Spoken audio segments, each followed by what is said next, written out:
Being that it's June 13th, 2016, at 6:30 PM, we'll call the Board of Selectmen's meeting to order. You all rise for the Pledge of Allegiance, please. I pledge allegiance to the flag of the United States of America and to the republic for which it stands, one nation, under God, indivisible, with liberty and justice for all.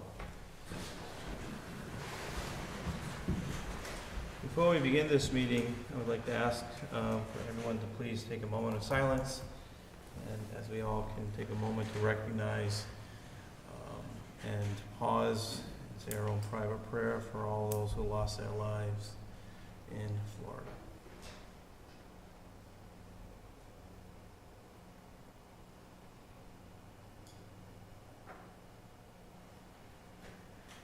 Thank you. First item on the agenda is a public hearing for the Polish American Citizens Club, their liquor license violation of April 14th, 2016. We would ask the police officers to please come forward. Mr. Chairman? Yes. If I may, please.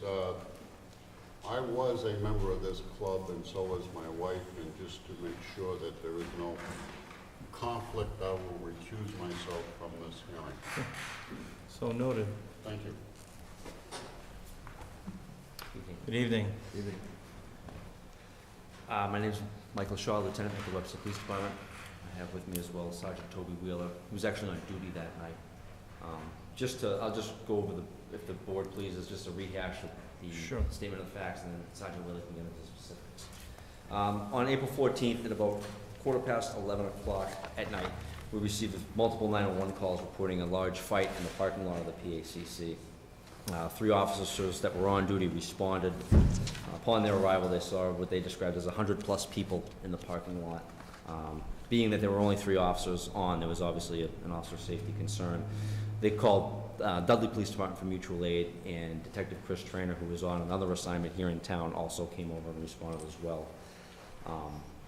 Officers, I believe Sergeant will explain to you in more detail that they conducted an investigation on scene. I think they were on scene for about an hour, and there were numerous bottles, empty and partially full, in the parking lot, as well as inside there were broken beer bottles, signs of what would appear to be a fight.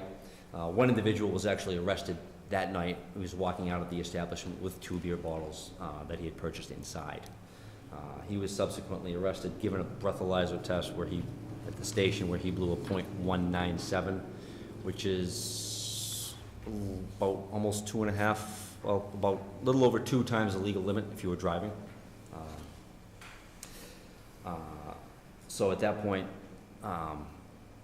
notified the Board of Selectmen, and we feel that there is probable cause here for a violation of having liquor outside the establishment without a permit, as well as over-serving. Due to the kind of chaotic nature of the incident, the officers weren't able to ascertain specific ages as far as everybody that was there, given the large number of people. But through their investigation, I believe, and Sergeant Wheeler will probably echo this, that we believe that people under the age of 21 did consume alcohol there that night, although I don't believe that there is enough to warrant a violation, given the fact that we don't believe we rise to that level of probable cause. And if the board has no further questions for me, I'll turn it over to Sergeant Wheeler, who can kind of explain more in fact. Sure, Sergeant. Detail. Good evening. About 11:15, we received a call of a large fight in the PACC lot. Upon responding, we were told that there was unknown weapons, and at some point during the response, we were told that there was a young lady that was struck with a beer bottle. So when myself and the other officers arrived, it was 3 of us versus over 100 people pouring out of the bar. There were different pockets of people that were having altercations, not an actual fight, but just words. So we separated and started dispersing the crowd. Detective Trainer also responded. He was in an unmarked vehicle and he was in plain clothes. And then we had 3 Dudley officers obviously respond after the fact. We were there for about an hour, which is a long time for a police officer to be on any scene. It took us a while to get all the kids out of there to make sure that they're driving home safe. Unfortunately, at the time, I wasn't thinking PACC violation. I was thinking the safety of the people that were leaving. So we didn't take time to run the different names. We didn't inundate the dispatchers with 100 different names. one of the pockets of kids fled to a nearby house at 3 Lindale Ave, which is a house associated with Nichols College. Some of the hockey team kids rent it. Once we dispersed the crowd at the PACC lot, we went over to that address and we found approximately 25 kids hiding in a bedroom on the second floor. They were the ones that stated that they were underage. They were the ones that stated they were drinking at the PACC. So that's where, you know, our knowledge of the underage drinkers came in. We didn't give them a PBT, we didn't check their IDs, we just made sure they got home safely, and then went back to the PACC lot to make sure that area was still secure. Initially, we were at the PACC lot, there were broken glass bottles everywhere. We never did find the young lady who allegedly got struck with a bottle, although we were later able to confirm that she was indeed safe and she was back at Nichols. She didn't require emergency services. During our investigation, one gentleman stumbled out of the PACC lot into 2 of my officers. Officer Hammond and Officer Reed actually took him into custody because when he stumbled out of the bar, he had 2 beer bottles that were open and full in his hands. He was non-compliant. He was taken into custody. Initially, he was going to be placed in protective custody so that we didn't selectively arrest 1 person out of 100. However, due to his behavior, he ultimately was charged because he fought Officer Reed in the cell block due to his intoxication. He was the one that was over the limit by almost, over 2.5. It was a major officer safety hazard. I spoke at length to the people that were on site that were the PACC representatives. It was my understanding that they expected a Nichols College party of about 100 people. And obviously, with any college party, it grew. Social media grew it, and it was out of hand. I suggested to them that if they expected 100 people, they should have conferred with us first. And it was a little bit naive of them to think that they could control people over 21 drinking and people under 21 not drinking. So that was the extent of it. Any questions from the board? Did they indicate if there were going to be people underage and whether or not they'd be banded with a wristband or They something did. like that? They did have that program set up. However, they didn't have enough people to really monitor that, and I think that was a little bit beyond their means to assure that a 21-year-old person didn't go to the bar and buy a couple beers and go back to a table and hand it to a buddy. It was just an unfortunate error on that part. Would it be unusual for a gathering of that size to, I know, contact the Webster Police, but also to ask for a detail officer just to be there?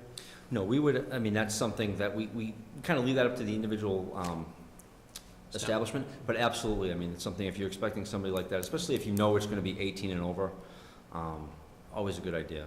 I wish they would have consulted with us, and we would have certainly provided that guidance. I know that we've had, I think we just had one down at Point Breeze over the weekend for, I think it was a high school event, but, we don't require it in town here like other towns and cities do, but we certainly, hopefully going forward, will have that dialogue with them should they decide to do something like this again. The only other comment I would make is just to commend the officers at the scene from both towns. This could have turned into a really bad situation. And it sounds like it was handled very, very professionally, so thank you.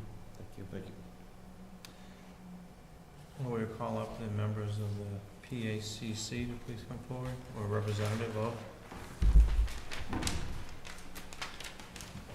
Mr. Chairman, Selectmen, Executive Secretary, Town Manager. My name is Gary Bridgman, I'm an attorney. I'm also a member of the PACC. Please have a seat. If I may give an account of the events of that night from our perspective. A member of the club arranged a party, an exclusive party, and 90 tickets were to be sold, and 90 tickets were sold. And the arrangement was this. The event was to be an over 18 party with approximately 90 attendees. The capacity of the lower bar is 97 people. 97 people. We offered the upstairs bar to them, the upstairs dance floor to them, but they indicated, no, that's too big. We want a small group. We want the downstairs. We said, okay, but it can't exceed 9 people. Now, we're aware that over 18 parties are problematic, and my office contacted the ABC directly prior to the event. I spoke to Licensing Supervisor Ryan, and I discussed that we're considering having a over 18 function, and I asked if there were particular rules in place. He said no, except that certainly no one under the age of 21 could be served, which we understand and understood. The procedures established that night were first, verify the age at the door, and there were 2 people identifying IDs. If they were under 18, they were not admitted. If they were over 18 and under 21, they were admitted with a big black X on their hand, magic marker. If they were over 21, they were banded with a bracelet. We admitted 90 people, or thereabouts, and there was a large crowd in the parking lot because we wouldn't allow them in because of capacity issues. There were 5 officers of the club present from the start of the function to the conclusion. Present at the club was myself, I'm the treasurer, Mr. Morosco, Ursula Kokosinski, who is the secretary, Richard Kokosinski, who is an auditor, her husband, and Marta Payonk, who is the board of director, executive board of director member. The purpose of the officers being in the club is first, they're not bartenders. They're there to observe the event, consider if somebody who's 21 is slipping beer to somebody who's not 21. So they were there to observe, and they were in the room at all times. Second, generally control the event. If there's adults over 21 wandering through, their expectation is that that would control the kids. In the course of the evening, the more than 90 people outside, sad to say, I was inside the whole time. Other members were inside, so what happened outside I'm unaware of and was unaware of at the time. Thereabouts 11 p.m., there was a sudden and unexpected fight or scuffle, and it was immediately broken up. It lasted seconds. As soon as the scuffle broke out, we cut the DJ off, closed the party. The event ended. Emptied out. Now, in the course of emptying out, there were officers at each door. I was at one door. Other officers were at the second door. Officers of the club, not police officers. Taking beer, taking open alcohol from the kids as they left. So because we understand, of course, that alcohol cannot leave that club, and to our knowledge, it did not. Soon after the people left, contrary to what the officer said, after the people left, the police arrived, and they were in the parking lot, they were dispersing, they were everywhere. The employees and the officers in the club, we were cleaning up. So question, were persons under the age of 21 served? Answer is no. The bartenders at the club were observing the underage customers and the protocol that we initiated to discern the over 21 from the under 21. These are trained bartenders. We only hire bartenders who are TIPS certified. That's training and intervention procedure for servers. Everyone is TIPS certified. If they serve someone under 21 knowingly, they're gone. We know we're fine. We know they're gone as employees. So no, they were not served inside the bar. Second question, were persons under the age of 21 drinking outside the premises? I don't know, but I am now aware that there was a large congregation of people outside. I'm also generally aware that there were nips, the little, for a better word, it's nips. There were little nips all over the parking lot in subsequent days that we had to clean up. So I am aware that there was alcohol brought onto the premises and quite possibly into the bar. Were persons under the age of 21 drinking or intoxicated? I can't speak to that. Certainly they were not drinking or intoxicated as a result of our servers pouring them alcohol down. And second, did anyone in the club call the police? No. Regretfully, we should have called the police. We should have had a detail. And we've spoken at length among ourselves, and there's much disagreement in the club as to whether an event like this should ever occur. And many just simply say no. Others say, yeah, we should, because kids over 18 and under 21 have no place to go, and a function with a DJ and dancing is a good social function. But we have agreed among those who would consider a future party of this nature, we would definitely have a police presence, because even with the protocols in place, and even with 5 officers on duty, it's a lot of trouble. It's difficult to control. We acknowledge that after the fact. So I respectfully ask that this Board of Selectmen consider the events as we see it that night and decline to issue a violation for serving underage or alcohol outside the club. So in regards to questions, how would you attribute this gentleman being drunk 2 times the legal limit coming out of the PACC? As I've With said, beer bottles in his hands? I question the beer bottles, and I heard the officer, and respectfully, stumbling out of the club with 2 beer bottles in his hand, with people at each door taking bottles. I question whether he actually came out with those beer bottles or had them outside the club already. Because we are aware there was alcohol outside the club. And we specifically had people at the door taking alcohol as they left the club. So if he had it hidden, then he got out with it. If he had it in his car, then he drank it. If he brought it into these premises, then it was not from us. Any questions from the board? Were the servers, the bartenders, would they serve more than 1 drink to a person at a time? No, they're specifically instructed, if someone comes to the bar and orders 2 drinks, no, you serve 1 drink to a person. And what was the control? You said there were 5 of the club officers in the club. With almost 100 people, how can you tell if someone's not giving a drink to a underage person? You can't. You know, if you have 100 people and 5 officers on the floor, if someone slips someone a drink, it's 2 sets of eyes. Could we miss it? Yes. But those were the procedures we established. My concern is that you said everyone there, all the bartenders are TIPS certified. Yes. TIPS certification, it's very lengthy. It's an online course, but it's a very lengthy course. And they talk about looking in someone square in the eyes, being able to tell if they've had too many drinks and what have you. If this gentleman, and I just can't get this out of my head, if this gentleman was 2 times the legal limit, Yes, sir.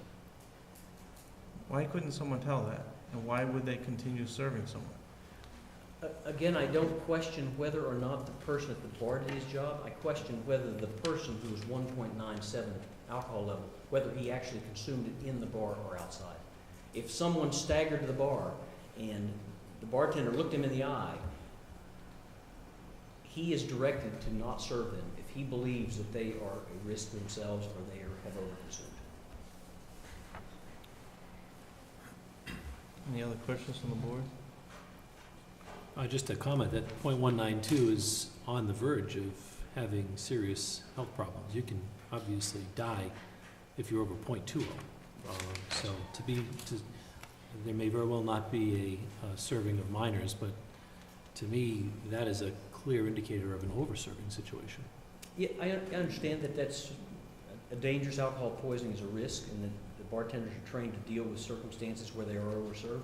But I will say that after the officers had dispersed the crowd, I was standing in the parking lot, and there were people, kids, in a car at the edge of the parking lot, and they were saying something, and Officer Wheeler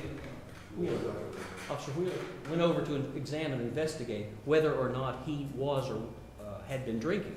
Now, if he had alcohol in his car, he could certainly be drinking, but it's our controls that give me the confidence that he was not overserved and he did not take the alcohol from the club. Only from the reports I've seen and read here that the person came out of the club, and that's the same person. I don't think they were allowed to go into the car. I can leave that to Sergeant Wheeler to describe. But that would indicate they're coming out of the club at the .192. They did not have any drinks afterwards. So, I do think we have to also hear from our police No, department. without a doubt. Mr. Chairman, Yes. if I may, sir, you've acknowledged that you were aware that a large crowd had gathered in your parking lot and that you had controls within your establishment. However, do you acknowledge that maintaining order in your parking lot, which is part of your property, is also your responsibility? Yeah, I acknowledge that, and what happened that night is the crowd in the parking lot, they were coming in the door, and we cut the attendants off at 95. And the line had formed in that door. That's the crowd that I was aware of. I was not aware of a crowd outside in the parking lot. Now, when the fight started and emptied out, then there was a crowd in the parking lot. That created the crowd in the parking lot, and the dispersion then happened after that. But the crowd I was aware of was the line that had formed. And it was an orderly line, frankly, but the crowd forming the line who wanted to get in but were not allowed admittance. May I ask a couple? Selectman? When I was out there at the front of the building, it was fairly calm most of the night. Then all of a sudden, around 10:30, 11 o'clock, you see 4 or 5 cars, boom, right in the parking lot. That's when all the kids came in, don't know from where, just all of a sudden, boom, 4, 5, 6 cars came into the parking lot. So that's why it kind of was a lot of people. But during the night, it was kind of calm because I was concentrating at the front entrance, which we didn't want to let anybody in to the front. They had to go through the line and the side where they check the IDs and everything out. So my main purpose was watch the front area. And what time was the gathering? What time did it start? Starting at when? 7 or 8, I don't remember. I don't remember. Selectman Jolda? Well, I was just going through reading the information in the police reports, and it's very clear that the individual that was arrested did exit your establishment visibly with bottles of alcohol. So we definitely have to take that into consideration, and based upon the testimony given by the officers from the police department, we know that there's uncertainty on whether or not individuals under the age of 21 were served or were not served. So we really can't act on that, but we can definitely act on the fact that an individual was observed by the police department exiting your establishment with 2 bottles of alcohol. And, you know, and just my comment is that there is an extreme sense of responsibility that comes with serving alcohol. And there's an extreme sense of responsibility that comes with engaging an event with people that are 18 and older.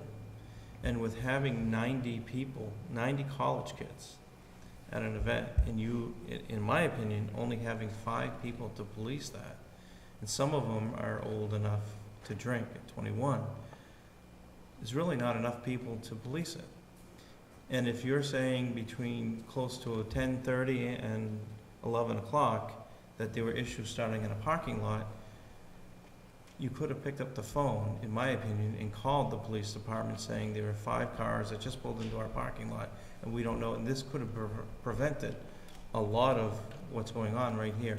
My concern is that what could have happened with 100 people in that parking lot and only 3 of Webster's finest to be able to protect those kids? That's my concern.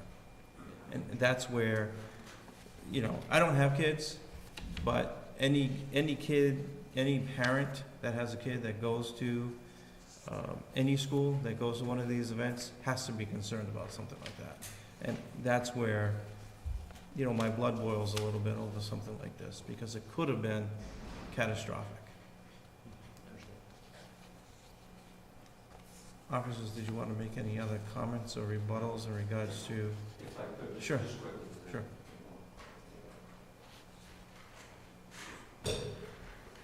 Again, like I said, we're not alleging that minors were served. I Sure. don't think we have the burden to prove Understood. that. And I'm not saying that anybody in your establishment did so on purpose. But I will say that, you know, Officer Hand, the person leaving your establishment with the 2 bottles, the bottles, my understanding, if you look at the report, that he did not have his hand. I mean, he came from the establishment and into my officers. All right, those bottles came outside, so your staff missed it, whatever.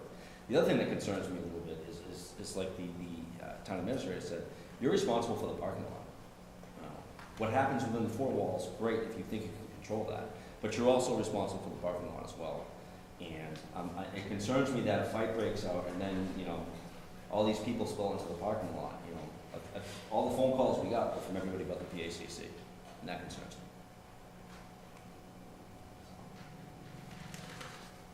Any other questions or comments? No, my response to that is that's true. You know, the call should have come from the PACC. And when it was dispersed, our attentions were focused on the inside and getting the kids out, getting the place cleaned up and organized and orderly inside. And frankly, I was not aware of the crowd in the front of the building gathering.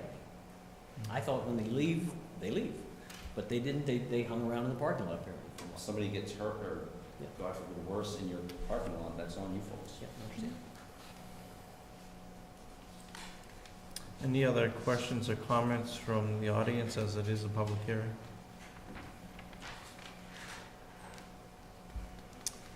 If not, any other questions from the board? Just a comment that, hopefully lessons are learned here. It sounds like they are, but it doesn't, this thing can happen again.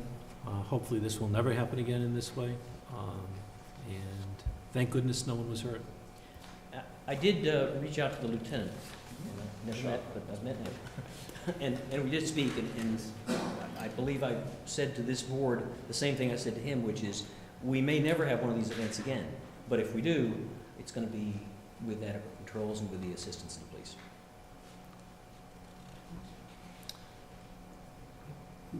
Through the chair, looking at the, our policy on liquor license violations, I was going to ask, do we have a record of if there was any other previous violations at this establishment?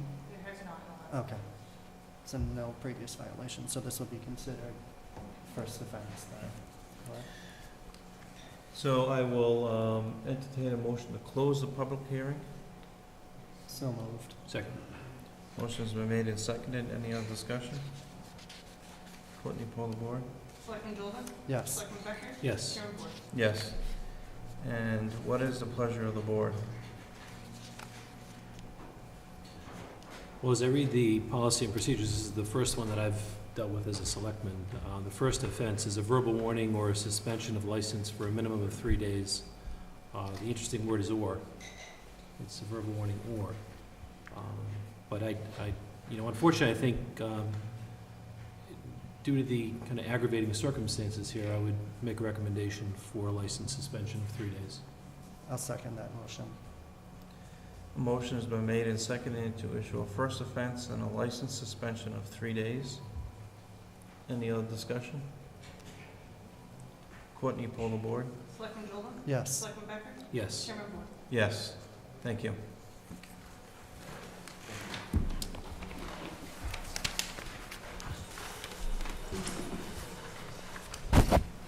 And Mr. Miller is back.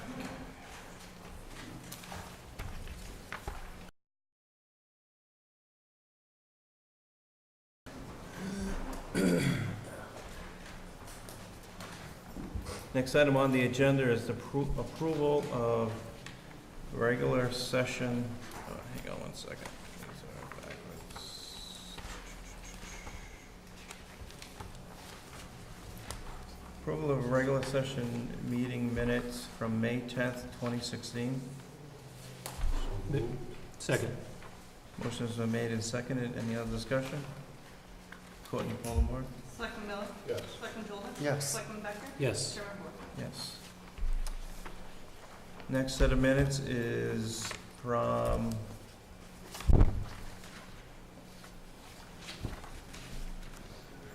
May 3rd, 2016. So moved. Second. Motion's been made and seconded. Any other discussion? Courtney, poll the board. Selectman Miller? Yes. Selectman Jordan? Yes. Selectman Becker? Yes. Chairman Board? Yes. Next is Monday, May 25th, 2016. Motion to approve the meeting minutes from April 20, you're looking for April 25th? April 25th, 2016. Second. Motion's been made and seconded. Any other discussion? Courtney, poll the board. Selectman Miller? I have to abstain, I wasn't here at that particular time. Selectman Jordan? Yes, just a clarification, since looks like Chairman Bork was absent at this meeting, so we don't have a quorum present to approve the meeting minutes from that date, since Selectman Dugevich is not here to approve. Because in attendance at that meeting was Oh, yeah, you're Randy, right. William, All Will, right, so we'll Starzik, myself. Postpone that one. Thank you. All right, so the meeting minutes from Monday, March 21st, 2016. Same issue. Those will need to be. Oh, you weren't here. All right, no, that's okay. Executive session, May 3rd, 2016. Make a motion to accept with the provision that we hold on to that till we hear from our administrator on the finalization of that issue. Is that So okay? not for publication. Correct. Mhm. Second. Motion's been made and seconded. Any other discussion? Courtney, full board? Selectman Miller? Yes. Selectman Jolie? Yes. Selectman Becker? Yes. Chairman Boyle? Yes. Executive session meeting minutes from May 10th, 2016. Make a motion to accept the executive session from May 10th, 2016 with the same criteria. That's also. Second. Motion's made and seconded. Any other discussion? Courtney, pull the board? Selectman Miller? Yes. Selectman Becker? Yes. Selectman Jolie? Yes. Chairman Boyle? Yes. And we have one other one, but we can't do anything with this as of yet.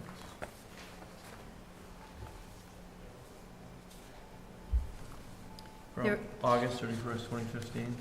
Correct, and the board has already voted to accept these minutes, but we have been advised that we need to approve for release. Okay. And we have 1, 2, 3. So from executive session meeting minutes from August 31st, 2015.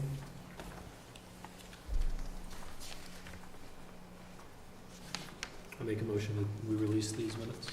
Second. Motion's been made and seconded. Any other discussion? Courtney, pull the board? Selectman Miller? I will abstain. I was not present at that particular time. Selectman Jolie? Yes. Selectman Becker? Yes. Chairman Boyle? Yes. Okay.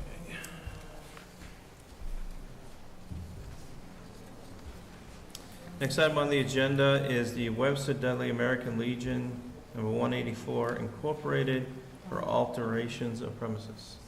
What do you recommend? I did? Employee recognition. I did, you're right.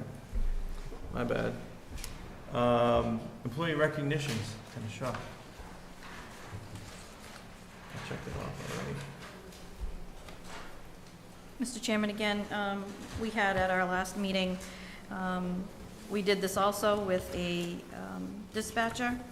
When our employees go above and beyond, and that is brought to our attention, I think it's very important that they are recognized for that publicly. And so we hope to do this often, because our employees do outstanding things on a daily basis. And so I'm going to turn it over to Lieutenant Shaw, specifically with regard to Sergeant Wheeler and Officer Perry. Thank you. If it pleases the board, I'll just go through both reasons why the officers are being recognized. So we'll start with Sergeant Wheeler. On May 18th, we had myself and Chief Bent and Sergeant Wheeler had the privilege of attending the Law Enforcement Service Awards. This is done by the U.S. Attorney's Office in a ceremony out in Boston. Sergeant Wheeler was recognized for his work for a case that he did while he was in the HIDA group, the DEA task force that he was a part of for 6 years.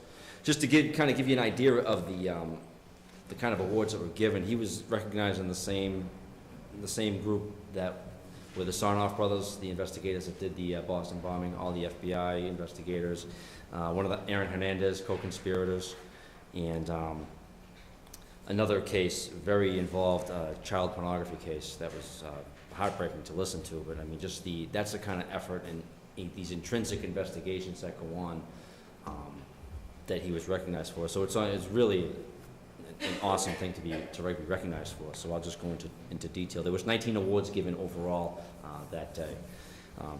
So I'll read. This is from the ceremony.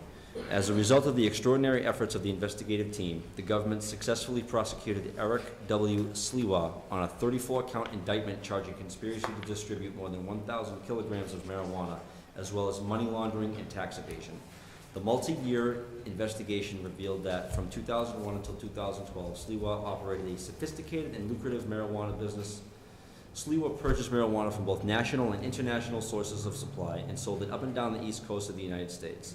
Sliwa's marijuana business generated so much money that, in order to conceal his profits, he set up a shell corporation, EWS Gem Corporation, to launder his drug proceeds. In addition, Sliwa used bank accounts, financial institutions, money transmitters, and real estate investments to launder the proceeds of this illicit business.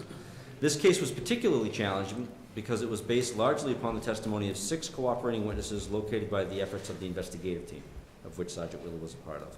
As a result of the information gathered from those cooperating witnesses, as well as documents from over 125 different sources, the government established that Sliwa obtained and distributed over 4,100 kilograms, over 9,000 pounds, of marijuana that he laundered his profits from those sales through the U.S. financial system. Due to the combined efforts of the DEA, IRS, and U.S. Attorney's Office, the government seized and subsequently had forfeited $1.3 million in cash, gold coins, automobiles, and real property. In February 2016, Sliwa was sentenced to 78 months in prison. And so for that, Sergeant Wheeler received the Investigative Excellence Award given by the U.S. Attorney's Office. How many years? That was several years you were working on Like that. 11 years. The case was probably 8 years total. It was a while Wow. to start and stop. So That's amazing. that's the first employee that we recognize. The second one is Officer Perry. I have a letter here from Douglas Police Department. I believe you got it in your packets. If not, I'll read it into the record if that's permissible. On Monday, April 18th, officers from Douglas Police Department responded to a residence in an effort to apprehend a suspect who committed a domestic assault and battery on the previous Sunday.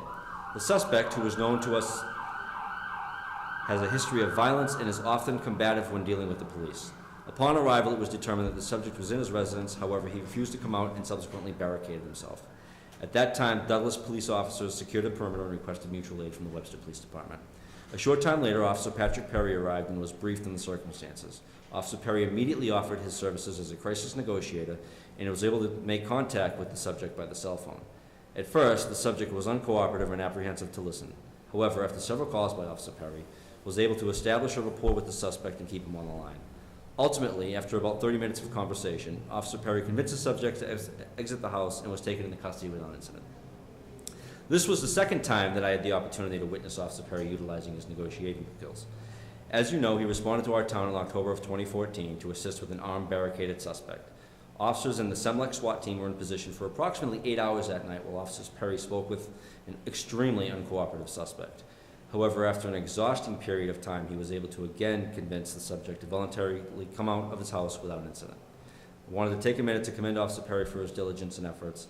Every time he has been called upon to assist our department, he always conducts himself as a consummate professional. On behalf of the Douglas Police Department, I thank him for his true professionalism. Your department and the citizens of Webster are fortunate to have him. I can speak firsthand to the incident in October of 2014 because I was right there next to him. And I will tell you that was probably one of my last call-outs as the SWAT team commander. And it was probably one of the scariest because that could have gone very badly. Officer Perry was at the point where they actually had to charge cell phones and take breaks and recharge cell phones. We were talking to him on a cell phone for about 6 hours in the back of a van. He was able to get him to convince him to give up, and as he did so, I could hear on the phone that he was going around the house clearing all the guns that he had set up in different gun positions. Had we tried to make entry, he was going to kill a police officer that day, at least one, and then himself. That was his plan. Officer Perry did a bang-up job of preventing that from happening. So for those two reasons, we recognize Sergeant Wheeler and Officer Perry here tonight. Right.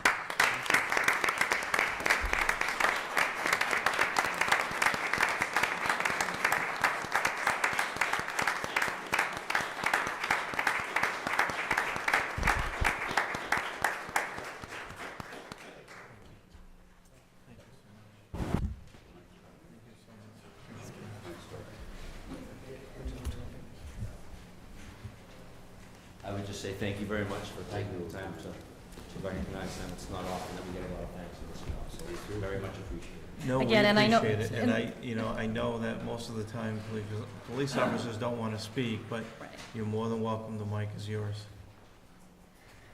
Silence is golden. Lieutenant did a great job. Yeah, he does, thank you. Thank you They're both. very uncomfortable, and I realize that, but again, I think it's very important. People see police officers and interact with police officers on a daily basis, but they really don't understand this, and this is above and beyond. And you need to be recognized for the things that you do, so we appreciate it. I would like to thank Chief Benton and Lieutenant Shaw for giving me the opportunity to be on the team. It was a great opportunity, and I really do appreciate it, that they allowed me to get into that position, get the training. Thank you. Yeah, we're thankful that we have you. Yes. Yeah. Wonderful. We appreciate you, and Because of that. yeah, we appreciate everything you do, and stay safe. Thank you so much again.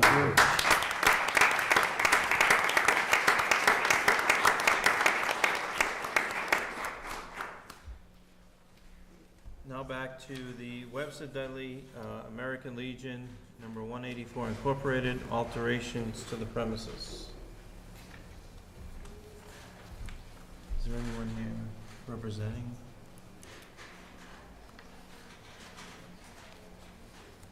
There's no one here on behalf of the, Are you sure it's not the Polish American? No. No, It's this the is- Webster Dudley American Legion, number 184 Incorporated, alterations to premises. okay, well, they were properly notified, Mr. Chairman, so So we'll, we'll go on to the next one. Next item is the Polish American Citizens Club, alteration of premises, change of manager, and new officers and directors. If you could please come forward. We did nothing, they were not here, so we just passed over. Are you here for them? No. Okay. ma'am, if they ask to be put on a subsequent agenda, we will notify you again, as we have this time. Yeah. You will be notified and you'll be able to be heard. So it's not coming tonight? No, sir. No, Thank you. you're welcome.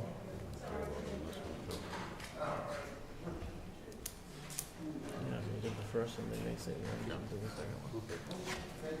Those representing the Polish American Citizens Club, alteration of premises, change of manager, and new officers and directors, please come forward. Mr. Chairman, I'll recuse myself from this matter. Duly noted.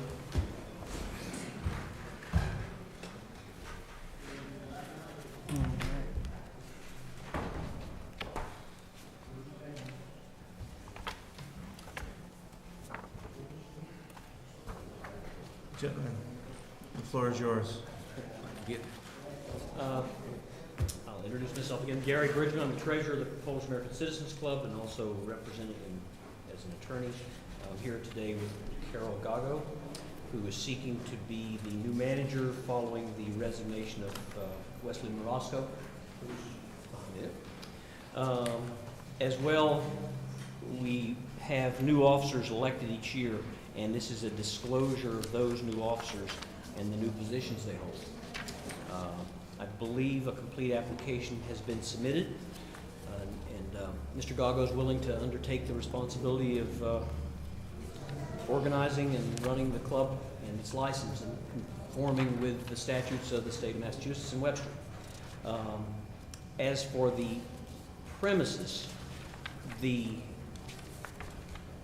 premises is a large lot.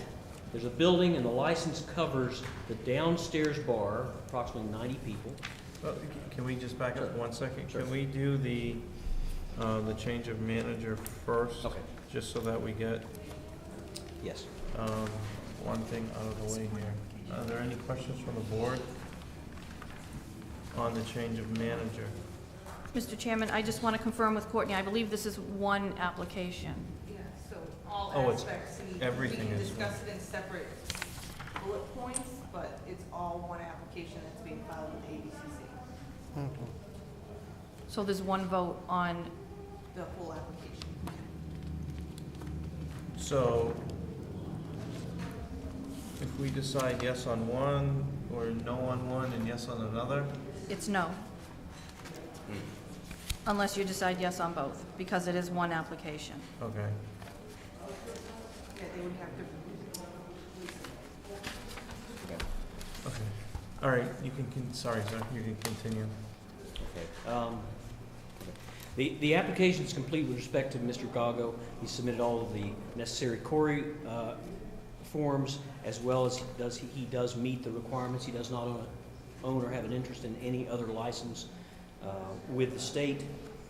And I believe that the application itself speaks for the legitimacy and the responsibility that Mr. Gago is about to undertake if he is approved, if this application is approved by the board. If I could discuss the premises, this Sure, presents please. a bit of a Yep. dilemma for me, because Mr. Gago, I think, is a good representative. I think possibly alteration of the premises could become a bit more contentious with the butters and just because it's a more significant change. So I'm questioning whether I want to proceed here. My concern is that if it's all one application, and if we take one vote, something might or may not go Yeah. your way. It's I a mean, yes I to just- Mr. Goggo and a no to the premises, then it's a no to both. Right. And I'm concerned about that because Mr. Marosco has presented his application for has submitted his resignation effective June 30th. So the time to turn around a new manager, I'm inclined to only move for the application for new manager and alter this premises alteration for another day. Can we do that? It would be, the application that you file with the board is for those three things. Can I suggest to the board that I will present a new application seeking only a change of manager? That will be at our next Board of Selectmen's meeting, because that won't require a butter notice. That will be at our next meeting on June 27th. June 27th. I was advised to do this by the ABC to save $200. That was the reasoning behind it. Oh, I don't want to tell you what to do. I mean, I think I would make a suggestion that you possibly would want to do them as separate. I agree now. Because I just don't, I don't know what the outcome could be. And I think that it might be, we do have a meeting on the 27th, so we could always, Would it be possible for me to present my arguments for the alteration of premises and withdraw the application if I feel it's going not my way? I don't think so.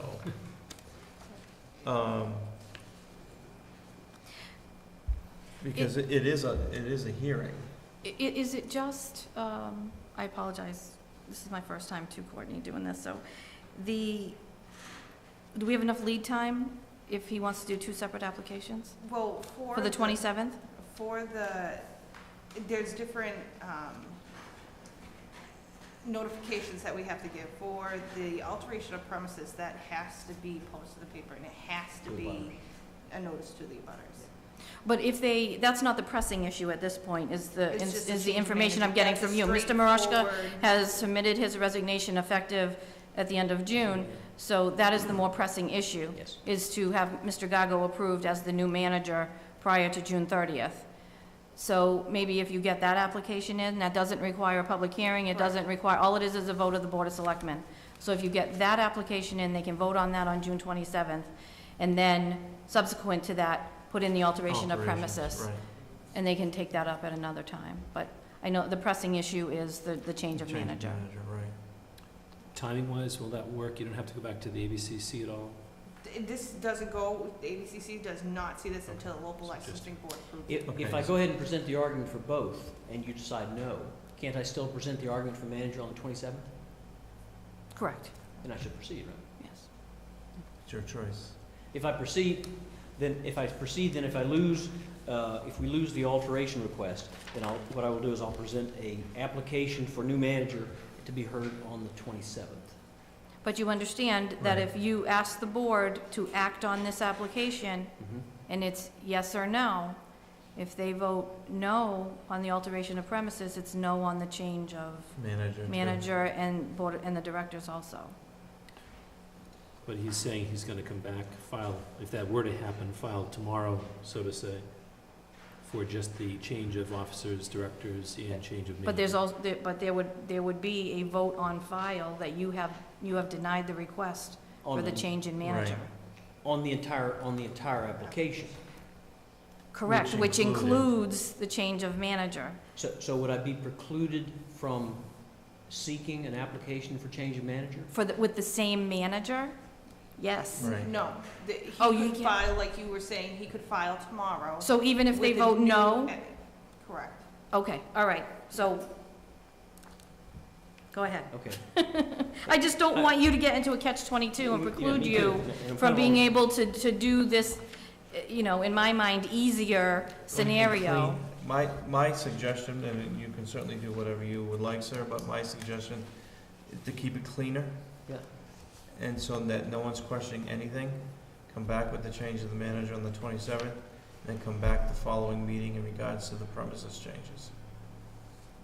That would be my suggestion, but you can do whatever you wish. Today's the 13th of June, is that correct? It is. So if I submit the application the 14th or 15th, you'll send out notice to the selectmen for a meeting on the 27th? We have We have a meeting on the We already 27th. have a meeting on the Yes. 27th, so Okay. we're all set. Then I think I'll withdraw this application. Very good. We'll see you on the 27th. Courtney. Thank you. Next item on the agenda is the National Grid poll hearing, Wakefield Avenue.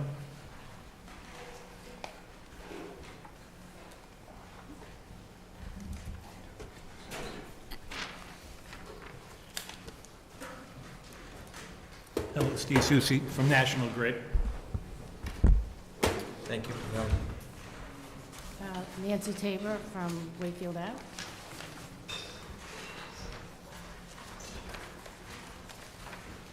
Do you want me Please to proceed. read the, okay. No.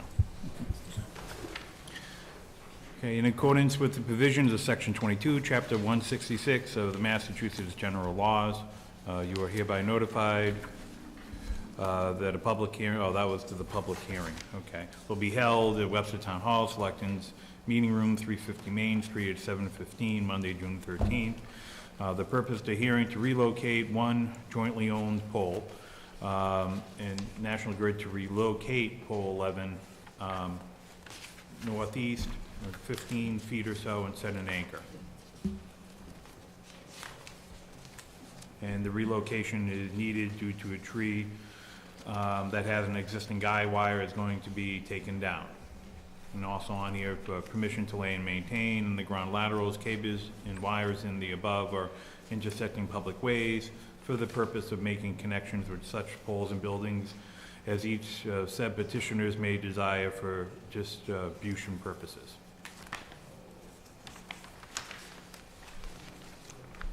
Just a correction here. The pole's actually going to be moved in a southeast direction, not a northeast direction. So the pole will be in between 51 and 53, basically right on the lot line between the driveways. That would be the new position. That way we could serve both homes, 53 and 51. And, you know, that guy wire is into a tree. We don't do that anymore just because people want to cut down trees, or if that tree falls down, it will take, you know, the whole pole line down with it. Ma'am, did you have any questions? Okay, so I have a request for consideration. Have you been up to that street to check out the? Yes, I have been to the site, yes. And did you notice that there is only one pole on that entire street that is on the opposite side? That was not part of the job, so I didn't even look on it. You know, what is here is between 51 and 53, relocating the pole in between the homes so we can take that guy wire out and serve both those homes in the future too, Right. without causing an aerial trespass, which would be illegal right now.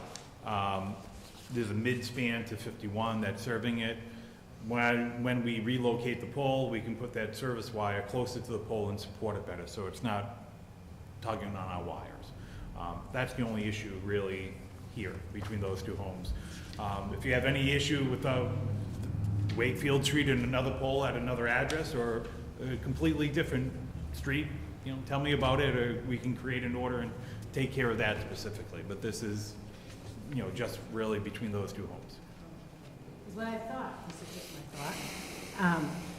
Instead of moving that pole, if you move the pole across the street right there, you would not need one of those guide wires anymore. And it would just flow a lot evenly. No, this is fine from where we have it here. It's easier, it's moving one pole. Once you move one position, you also have to back eye or put a push brace on other poles to compensate for that. So this is really keeping the pole line as it is, it's the cheapest way, the simplest way to do that. Instead of a tree guy, we're putting an anchor, it's already staked, it's like 5 or 6 feet in back of the pole, and that should take care of that. And again, it takes away any aerial trespass that might occur between those two homes too. So for the rest of the pole line, we can look at it, but I saw nothing wrong with the pole line, and a lot of times we have to place poles for legal reasons too, so we can serve certain homes in certain ways. With you, but like, suppose that at one point I wanted to build a home there, and that pole was smack dab in the middle of my lot. If I approached. But you're not talking about these two poles, okay. Then you take it, when you build the home, you call us, and we'll take care of that then. Okay, that's my question. But it would be easier if you took care of it now. No, it wouldn't, because you'd have to have the plans for the house, and we would have to say where you're going to be serving the house from before we place the pole. All the poles are on the water side of Wakefield Ave except one. And back in the 1950s, when they developed the area, the reason they put the pole across the street, because there was a big pine tree on the property owned by Elliott Washburn at that time. And since then, the pine tree has been taken down. So you needed supports to hold the pole before it and the one on my sister's lot, because it went across the street and then you came back to the same water side of the street after hers. So wouldn't it be easier just to take her pole and move it to the water side of Wakefield Ave, and then you wouldn't even have to... See, I didn't even know what pole you're talking about, so it doesn't, but it does not really affect what this petition is for. When you build a house, and you have a lot and a plan that people can look at, then we'll take it forward from there. Because we might not be able to put it in front of another house, that person might complain, they want it across the street where it is. Where that pole is now, we don't know. We'll have to position that pole in order to serve your house, based on certain, regulations that we have, of where a wire can be, has to be 5 feet from a window. We might place that pole in a completely different manner. So we have no way of even discussing this until you actually have a house on the lot. That lot is framed with all the windows, and then we could take it from there. And if you ever wanted underground service, it would have to be across the street on that side, so you could connect underground. We could only do an overhead service, maybe from across the street. Depending where it is, we might still have to put a pole on the other side because of length, to serve a new home whenever that's built. Then you're doing two jobs. Yes, well, You could do just one. no, well, we don't have any plan for this now. When the plan is done, we'll take care of it then. What's the alternative if the board was to say no on that? The person at 51 couldn't cut down the tree that he wants, and, like I said, Right. if this person has a new home, call in an order, we'll take care of it then. But regardless, it would be, we have to do this regardless because someone wants to take down the tree. Right. So whether we move the poles that are 3 or 4 poles north or south, it's completely irrelevant to this situation here. And if they're building a home, depending on what they're building in their plans, we'll just come back later and we'll deal with that then. Right. But plenty of even towns are very, concerned about what trees you cut down. So it might have been by a directive from the town of Webster, don't cut down that tree, put it on the opposite side of the road, and that's how that pole line came about. So, there's a lot of issues, including trees and keeping trees, that we just can't cut down all healthy trees for a line. We try to avoid them.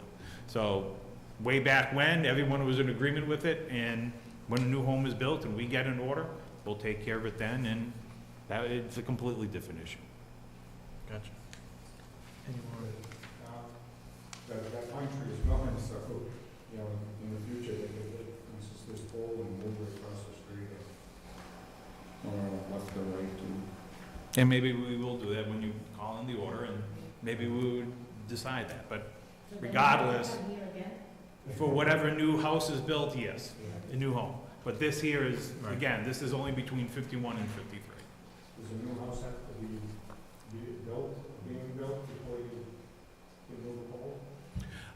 There's no reason to move a pole, unless a house is being built, and that's an if. We could move it, if you wish to pay for it. That's, someone says, oh, here's an existing pole, I want my driveway there. Well, it was existing, we had to write a petition for the town to be there, so yes, we can, but you have to pay for it. And that's 100% of cost. So that is an option for you if you want to do that, we could, but. Any other questions or comments from the board? Just so I understand, this pole is anchored into a tree today? Yeah, it has the guy wire into it. That was common practice years ago. And this will be located right at the line between 51 and 53? It won't be in the middle of anyone's driveway? No, it will be between the driveway, basically right on the lot line. Because it says it can move 15 feet, but I mean, that's... Yeah, that was Because basically. these lots about are right. quite small on the lake, on the roadside. Yeah, Those but it frontages- is between the two driveways. I just want to make sure. And it is staked as well, so. Any other questions from the board? Any questions from the audience, as it is a full hearing? Questions from the audience? No more comments, questions? Like I said, we didn't have a problem moving that pole. We just thought it'd be easier if they moved the pole back across the street, got them all on the same side of the street, instead of having that one jogging. And we might do that, but again, this is gonna happen regardless of whatever we do further down the road. Just check it out when you're here. Well, I'm calling in order, I can give you the number, and then someone will come and look at it, so. I'll entertain a motion. So, motion to approve the relocation of the pole. Second. Motion has been made and seconded. Any other discussion? Mr. Chairman, do we just want to note the amendment, which is, what did you say, instead of northeast? It's southeast. Southeast. Yeah, it's going to be moved southeast. Okay, just because their paperwork says Yeah, northeast, so we and- just want to make sure that. Courtney, call the board. Selectman Miller? Yes. Selectman Jolda? Yes. Selectman Becker? Yes. Chairman Ford? Yes. Thank you so much. Thank you very much. Have a good night. Next item is the acting town administrator's report. Webster Lake Association? Oh, my God. Why do I keep skipping? You believe it or not. Yes, Webster Lake Association 2016 invasive weed. I think Jason's here. Oh, there he is.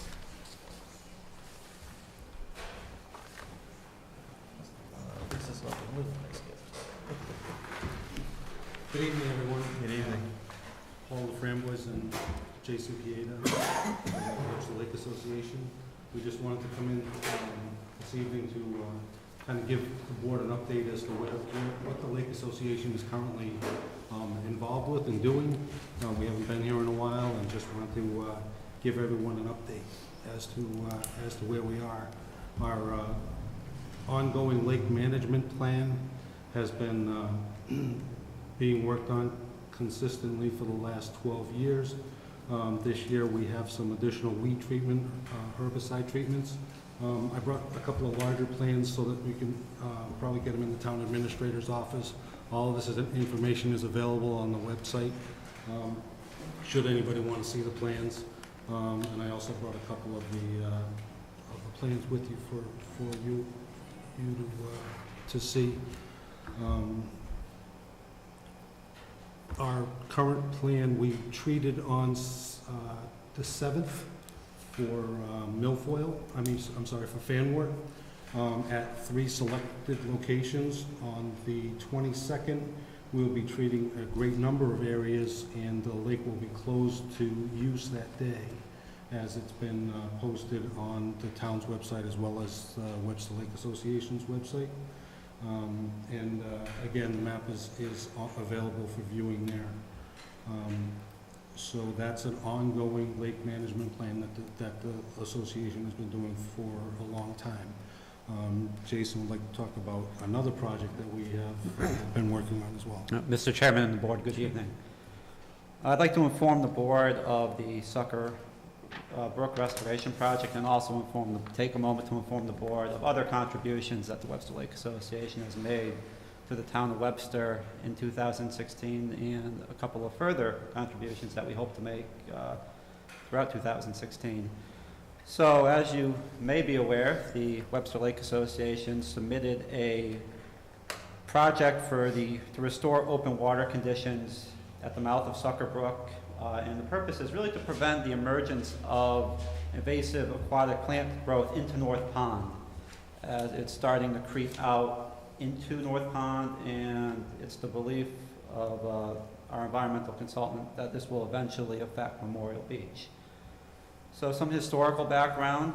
Sucker Brook is one of the major sources of water into Webster Lake, and in 2016, a number of Webster Lake Association members commenced a study, and which ended up in a proposal when it was learned that the free flow of water through Sucker Brook was being severely inhibited by invasive weed species and other debris, and really it was pretty much just clogging the opening, sort of like a beaver dam or a dam would. So the proposal was submitted, and it involves 3 basic steps. The first step is the application of aquatic herbicide treatment, and the purpose really is to knock down the weeds. It's the fastest way to restore free-flowing water. The second step is to remove the weeds, and this is really done through hydro raking, where they bring in a floating barge with a claw, and they really dig out the root system, and this removes the weeds from the area to prevent their regrowth. And the third step of the project is the implementation of a bottom barrier, which will be maintained by a number of Webster Lake Association members, and further herbicide treatments. In total, the plan is expected to last about 3 years to be completed, and we're hopeful that it will significantly stem the growth of invasives in that area. To date, the Webster Lake Association has performed a preliminary herbicide treatment, so the project has commenced a small portion of it through the herbicide treatment, but we are awaiting receipt of the funds from the state and before we can commence the full project. And lastly, some contributions I'd like to just briefly mention before the board. Through the Einstein Ice Out, the Webster Lake Association contributed over $4,200 between the Webster Fire Department and Webster Animal Control. And the Webster Lake Association is hopeful we will be holding a senior cruise for all the senior citizens, for 150 senior citizens of Webster at Memorial Beach, as we've done in years past, and we will also be providing free cruises to this over 300 school children of Webster through the Book a Cruise program. And lastly, I would like to extend a personal invitation to the entire board, the secretary, and the town administrator to attend our social this Friday night at Point Breeze from 6:30 to 9:30 at night. We are having a lake social. It's for the Lake Association members, our friends, and our neighbors to attend. We're having a Paul McCartney impersonator, so hopefully it will be a great time, and I invite everyone to attend. The Lake Association would like to thank the town for being a good partner in the lake management plan. We've been doing this a long time now together, and we really appreciate the help that we've received from the town. I know that Pam has received the contracts from DCR regarding the grant that was awarded, and we'll be looking forward to her advice in how to administer the program and how we'll manage it. As Jason had mentioned, we went ahead and started the project because the timing that was required to do the herbicide treatment or to get the best results were to get it done earlier this year. So the initial treatment was done on the 7th, and just to get the program started and stay in line with where we want to be. We'll be working with the town highway department and some of the other people in town, the Conservation Commission, to get these, so that everybody's aware of what the program is and how we're working, and we really appreciate everybody's help. We, I won't speak as a board, but as a board member, we really appreciate everything that the Lake Association does to keep our lake in such pristine shape. Like, one question that I do have is that you mentioned the date that's coming up. Knowing that we're going to be opening the beach very soon and having people there, what date is the date that you're shutting down the entire June lake? 22nd. Yes. The 22nd? June 22nd, yes. And Mr. Chairman, that's been advertised for a couple of weeks now. The Lake Association does this in coordination with the Highway Department. This Highway Superintendent is well aware of this, his staff at the beach. The beach will be closed that day. We do this every year, the Lake Association. Right, we try to do it during the middle of the week. Right. To have a minimum impact on use of the lake, as to have a proper treatment. The key is to not have a lot of disturbance in the water. That's really why we ask for the lake to be closed, because if there's motorboats and swimmers disturbing the water, it really negatively affects the overall treatment. And it's just a one day? That's one day. Yes. Okay. No, I think it's great. Yeah, if we could, the dates, if you could, for the senior.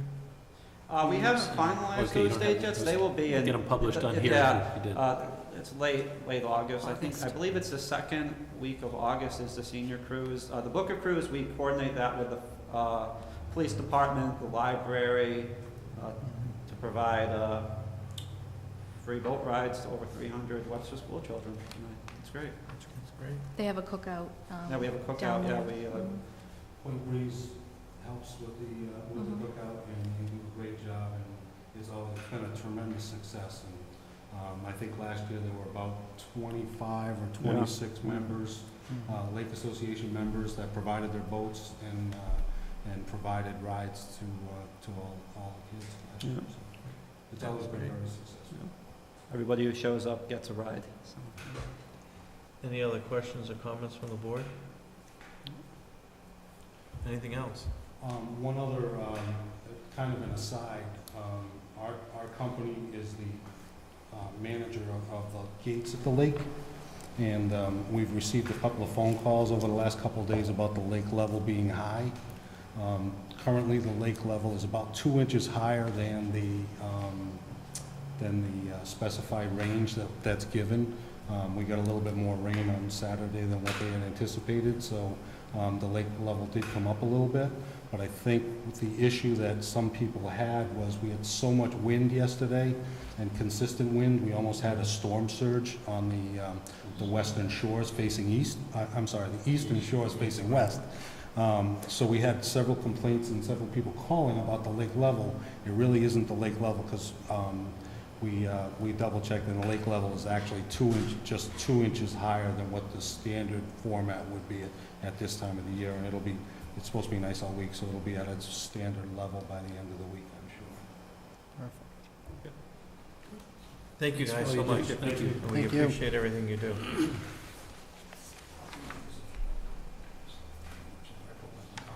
Next item is the acting town administrator's report.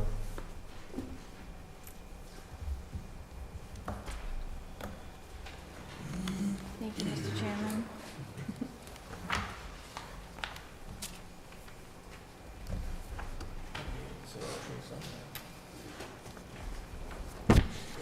Thank you, Mr. Chairman. So under departmental updates and announcements, under town administrator, compost stickers will not be available for purchase on Tuesday, June 21st, Wednesday, June 22nd, or Thursday, June 23rd. They will be available Monday, June 20th, and we will resume selling them on Friday, June 24th, and thereafter. Beach stickers, however, will be available for purchase at Memorial Beach. The office will be open. However, we will have someone staffing the office to answer phone and to help the public. However, Courtney and I will be out of town training for those 3 days. This is our final training that we need to do. And again, with the opening of Memorial Beach, I'm going to skip down, the town's beach facility will begin full-time seasonal operations on Thursday, June 16th. That's this Thursday, 7 a.m. to 7 p.m. daily, weather permitting. Again, beach stickers will be available for sale at Memorial Beach. We will continue to sell them here in the town hall. However, compost facility stickers will not be sold at the beach. Will not. If you want a compost facility sticker, you will still need to come here to the town hall, to the office of the Board of Selectmen and Town Administrator to get your compost sticker. Under police, the Webster Police Department will be hosting its annual Hoops for Hope program beginning Thursday, June 23rd. The program is open to Webster residents only, ages 13 to 17, and runs Thursday, Friday, and Saturday nights from 7 p.m. to 10 p.m. at the Park Avenue Elementary School gym. The Independence Day fireworks display is scheduled for Friday, July 1st at Memorial Beach. The rain date is Saturday, July 2nd. Under follow-up items, Selectman Dogevich had asked for information with regard to the Community Compact Program. I've attached that information. What I would ask is if the board could look at this information.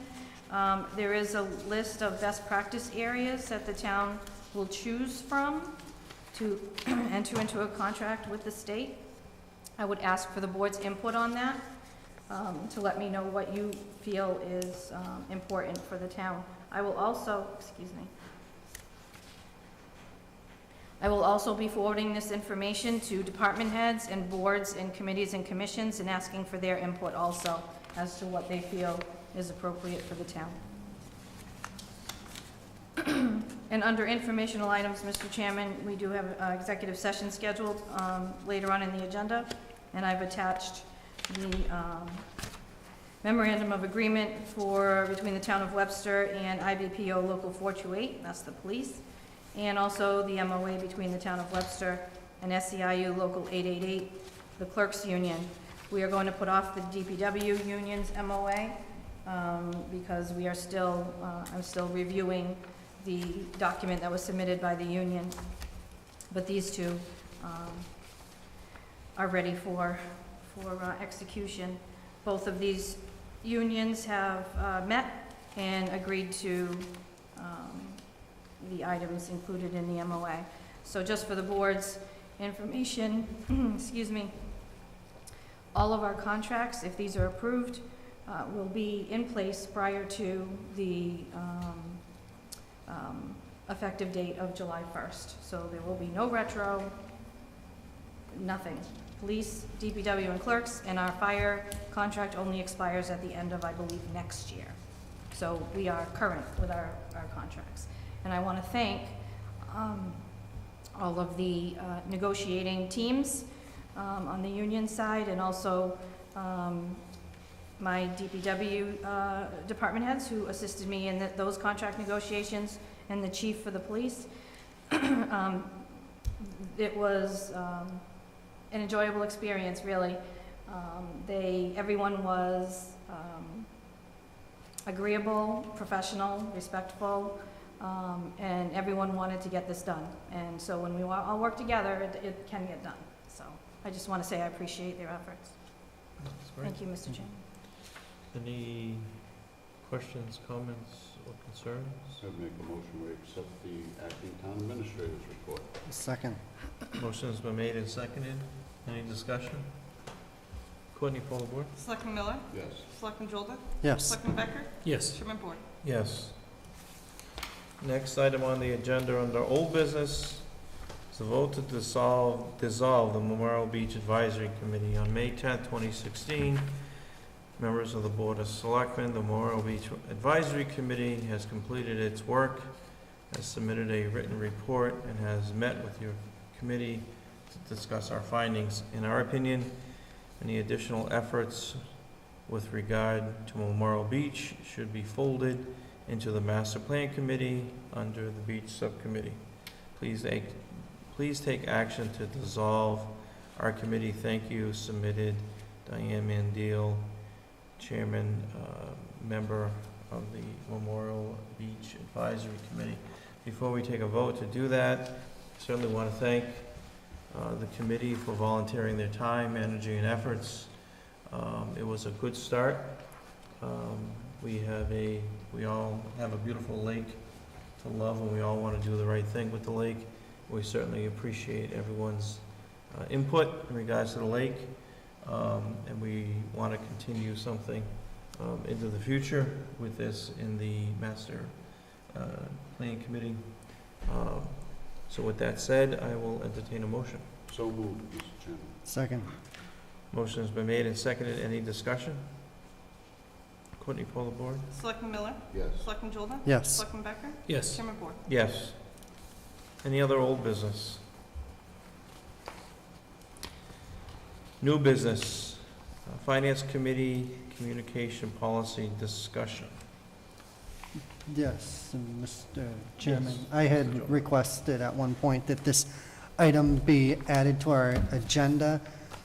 Over the last couple of months, I've noticed a perceived discord between members of the Finance Committee in obtaining information, and in an effort to try and resolve some of those issues, I wanted to present the idea of a communication policy kind of to make the requests more efficient and more productive for all parties involved. So I do have a draft policy that I wrote up that keeps in line with our town charter. So should we take this under advisement and then add it to the next agenda? Correct, Would you like? yes, Okay. after the members have a chance to read it over and come to an understanding. I'm not gonna sit here and read it. The only suggestion I would have is, I've been made aware that the Finance Committee is going to be doing a reorganization, or at least it's on an agenda, so perhaps we should wait until that reorganization happens, and then, if you wouldn't mind. Oh, absolutely, not a problem. Through the chair. When, yes, Mr. Mr. Miller. Jolda, you Selectman Jolda, I'm sorry.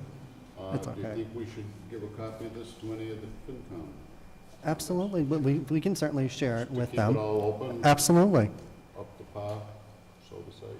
And I think that we should also Translucent. have a meeting A with joint them when they've meeting had a with them. chance to review Absolutely. this. I was just suggesting waiting until, because there is a reorganization, as I understand. Do we know when their reorg is? It is, it's Who is? July 11th, and Mr. Finnemore, Chairman Finnemore was kind enough to call to coordinate that meeting. They will be holding their meeting prior to your meeting on July 11th, and then I believe that they plan to attend. We have our end-of-year transfers that they're meeting for, and then I will be asking the board to take up those same end-of-year transfers, which are required by statute. So I don't know if the board wants to add this to their agenda for that evening. It's up to you. Well, yeah, why don't we do that? Yeah, absolutely, that makes sense. Good idea. Next item is Richard Franis, a reappointment to the Conservation Commission. Make a motion to reappoint Rich Franis to our Conservation Board. Second, Motion's been made and seconded. Any other discussion? other than thank him for his work Yes. that he's done, and thank him for offering to continue. Courtney, pull the board. Selectman Miller? Yes. Selectman Jolden? Yes. Selectman Becker? Yes. Chairman Board? Yes. Next item is vote to send a letter of support for the proposed downtown Webster revitalization earmark in the amount of $100,000, sponsored by Senator Ryan Fatman.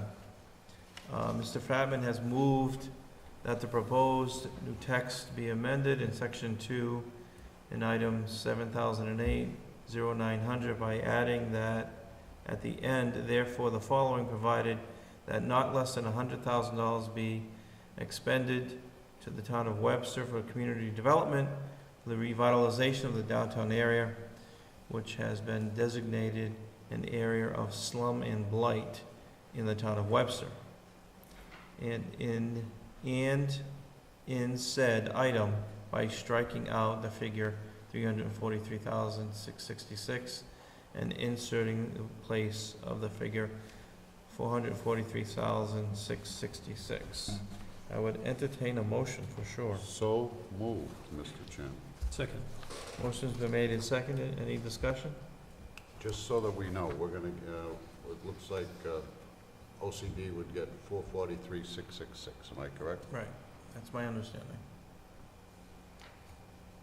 Is that correct? But No, I believe it's No. 100,000. It's 100,000. 100,000. Only 100. The addition. Well, Correct. This is an earmark. It would be $100,000. That's it? Yeah, this is a We're line in saying the that's budget. That's Mr. it? Mr. Miller, he's referencing a line in the budget where he's amending that line in the budget by increasing it by $100,000 for this purpose. Gotcha. Okay, So we get 100,000. 10 gallons of paint. Yes. Thank you, Mr. Chairman. Courtney, poll the board? Selectman Miller? Yes? Selectman Jordan? Yes. Selectman Becker? Yes. Chairman Ford? Yes. Any other new business? Informational mail. Mr. Chairman, I know Courtney, I had this come to me, this is from some of the tenants, I believe. There might be on the 4th floor in the back, I don't know. I talked to our administrator also on this. Technically, we don't own the building, but they're complaining about the clock ringing all hours of the day and night, which I don't know. My mother, she lives there on the 2nd floor, and she loves the clock, but anyway, thanks, Ma. I don't know, I think maybe Mr. Vasali could look into that, I know he takes care of that, and I don't think it rings all night. No, we did have Mr. Vasali look into this Excellent. when we were approached, and the individuals who approached us swear that the clock volume was increased. There is no way to either increase or decrease the clock's volume. There is no way to do that. Mr. Vasali has confirmed that. He also confirms the fact that from midnight to, is it 8 a.m., Courtney? I thought it was 10 p.m. to 10, Something like 10 p.m. to 8 a.m. The clock does not ring, it only rings on the hour. It does, chime every 15. correct, it does not chime every 15 minutes as it does during the day. So it only rings on the hour, no chiming. Again, it's either all on or all off. So we've tried to explain that, and So there's no way to set a timer to have it not chime or not ring? Does it, when it rings, does it ring at 2 rings, 3 at 3 rings? yes, Mhm. 4, Yes, it 4 in does. the morning, Yes. 4 rings? yes, it does. But Is it- it's not ours anyways. Right, The clock is the ours. clock is ours. Okay. You Yes. talking about this one? Yeah. Yes, sir. Okay, that's what. Is the system a mechanical system or is it an electronic system? It's mechanical. It's mechanical, yeah. okay. Have you ever been up there, Mr. Jolda? No, I have Oh, not. I should take you up there. All Are right. you afraid of heights? Not Ladders. terribly. Okay, because there's a couple of ladders you have to climb and. Is your insurance paid up? Yes, it is. It's actually a beautiful view of the downtown. It actually is. It's beautiful up there, but. Yeah, I wasn't sure because I know, like, for example, St. Joseph Basilica, their system isn't mechanical, it's an electronic system. Yeah, no, it's, and as Chairman Bork said, Mr. Vasali is the only one that I'm aware of who has ever worked on our clock for us. He said it's been like that for the last 10 years. Yes. And there's even barriers that dampen the sound. There is. That he would love to take off and make it louder, because he just thinks it's a beautiful thing for the town to have. But he understands, but there is even a barrier there that dampens the noise of the bells. I was able to get a tour of the facility, and this was actually brought up to me in person by a couple of residents. I can't imagine hearing it at 4 rings at 4 in the morning, and they can hear it, they say. So it's all or nothing. I'm not gonna tick off my mother. It's the pleasure of the board. We can, Do we- Mr. do you why want, don't we can. Yeah, why don't we have him come in and. All right, why don't we ask Mr. Vasali to come in and he can, Any other informational mail? Thought we were going to executive session executive session to conduct strategy sessions in preparation for negotiations with non-union personnel or to conduct collective bargaining sessions or contract negotiation with non-union personnel, and we will be coming back into open session for IBPO Local 428 Police Union MOA, SEIU Local 888 Clerical Union MOA, and we are not discussing SEIU Local 888 DPW Union. Is that correct? Yes. Okay. I'll entertain a motion. So moved, Mr. Chairman.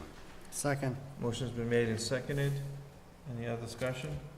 Courtney, poll the board. Selectman Miller? Yes. Selectman Zolder? Yes. Selectman Becker? Yes. Chairman Moore? Yes.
we are back from executive session, now into regular session. And the first item is a vote to approve the IBPO Local 428 Police Union MOA effective July 1st, 2016 through June 30th, 2019. So moved. Second. Motion's been made and seconded. Any other discussion? Courtney, poll the board. Selectman Miller? Yes. Selectman Chilton? Yes. Selectman Becker? Yes. Chairman Ford? Yes. Next item is a vote to approve the SEIU Local 888 Clerical Union MOA effective July 1st, 2016 through June 30th, 2019. So moved. Second. Motion's been made and seconded. Any other discussion? Courtney, poll the board. Selectman Miller? Yes. Selectman Chilton? Yes. Selectman Becker? Yes. Chairman Ford? Yes. And I'll entertain a motion to adjourn. So moved. Second. Motion's been made and seconded. Any other discussion? Courtney, poll the board. Selectman Miller? Yes. Selectman Chilton? Yes. Selectman Becker? Yes. Chairman Ford? Yes. So,